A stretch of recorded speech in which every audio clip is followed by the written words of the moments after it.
1 мамыр күні елімізде Қазақстан халқының бірлігі күні атап өтіледі. Жыл сайын осы күнге орай Қызылжар су жауапкершілігі шектеулі серіктестігі мерекелік кездесулер мен спорттық жарыстар ұйымдастырады. Биылда концерттік бағдарламаға құрметті қонақтар, қызметкерлердің туған туысқандары қатысты.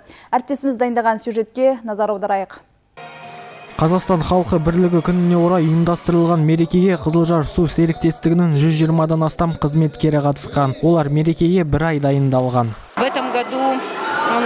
Бүгінгі шараға біз 5 ұлттың басын қостық. Бұл біздің қазақтар, түріктер, грузиндер, славяндар, өзбектер. Барлық бөлімшелердің қызметкерлері өз өнерлерін көрсетеді. Біздің кәсіпорында жалпы алғанда 12 бөлімше қызмет атқарады. Қазылар алқасы командаларды 5 номинация бойынша бағалайды. Олар сәлемдесу, ұлттық киім, тағам және музыкалық нөмір. Бірінші болып өнерлерін славяндар командасы көрсетті. Ән би және қызықты қойылымдардан басқа олар келушілерді ұлттық славян тағамдарымен таң қалдырды. Получилось не только праздник. Біз мейрамдарды үнемі осылайша ұжыммен атап өтеміз. Бұл біздің дәстүріміз. Бұл ұжымды біріктіреді. Ал грузиндер командасы болса жеңістен үмітті. Керемет өнер, ұзақ дайындық, әсем ұлттық киім олардың жеңіске деген сенімін ұлғайта түсті. Мы предоставляем страну Грузию. Іс-шараға біз бір ай дайындалдық. Командамыз 20 адамнан тұрады. Дастарханымызға Грузия елінің ұлттық тағамдары және шарабаты қойылған. Сайыс қорытындысы бойынша бірінші орында қазақтар мен түріктер, ал екінші орында грузиндер мен славяндар, үшінші орында өзбек командасы иеленді. Барлық командаларға ақшалай сыйлықтар табысталды. Алдияр Жылқайдаров, Әділ Нұржанов, жаңалықтар қызметі.